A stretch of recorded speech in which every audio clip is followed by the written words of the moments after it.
Fall Guys finally fell onto the Nintendo Switch, like I did onto the grass this morning. We're gonna look at this game and see if it's the best on Switch or if you should be buying it on another console like PlayStation, Xbox, or PC, which isn't a console, it's a PC. This game is free to play, so if you want, you can try it now for free. This game was announced to be on Switch in February of 2021 and was supposed to be released the following summer, but never happened. Instead, it had been delayed an entire year.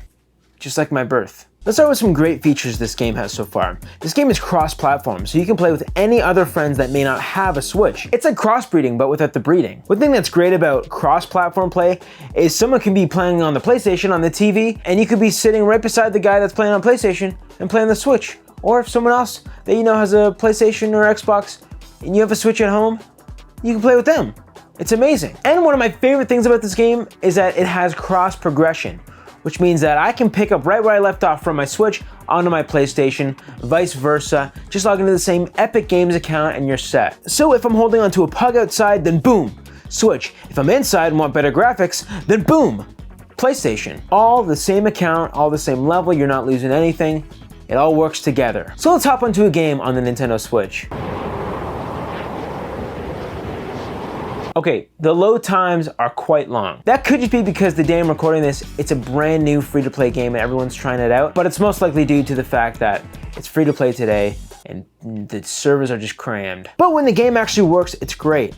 Well, I wouldn't say it's great, but it's definitely good. The mechanics are all here. The game runs. It feels like there's a bit of latency, but it's not terrible or anything. Putting it side by side to the PlayStation is noticeable. Which one is the Switch and which one is the PlayStation? That's right! The one on the right is the Switch version.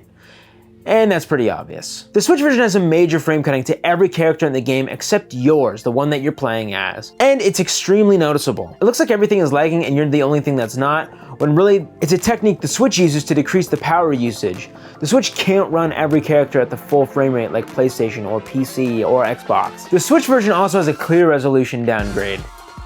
Well, I guess it's not clear, and the frame rate is cut in half from 60 to 30 frames per second, which makes sense and you gotta expect it. But let's talk about the main reason you might choose to play on the Switch: handheld. And before you say it, if you have a Steam Deck, then yes, the Switch version is pretty much completely worthless. If the Switch is the way you play handheld games, then that's who it's for. In handheld, this game runs just like docked, just with fewer textures and more frame cutting. It's great when it works, and I can imagine it'd be super fun playing it locally with a bunch of friends, with the Switches on the couch. So really this comes down to when you use your Switch. If you're a primary Switch user, then this is obviously the version you'll get.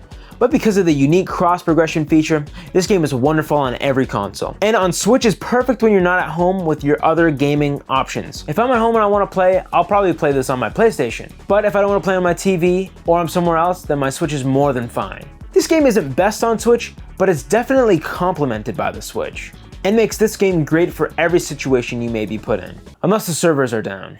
If you want to see more things that might be best on Switch, you can click this playlist, and to subscribe, click there. Thanks for watching. See you next time.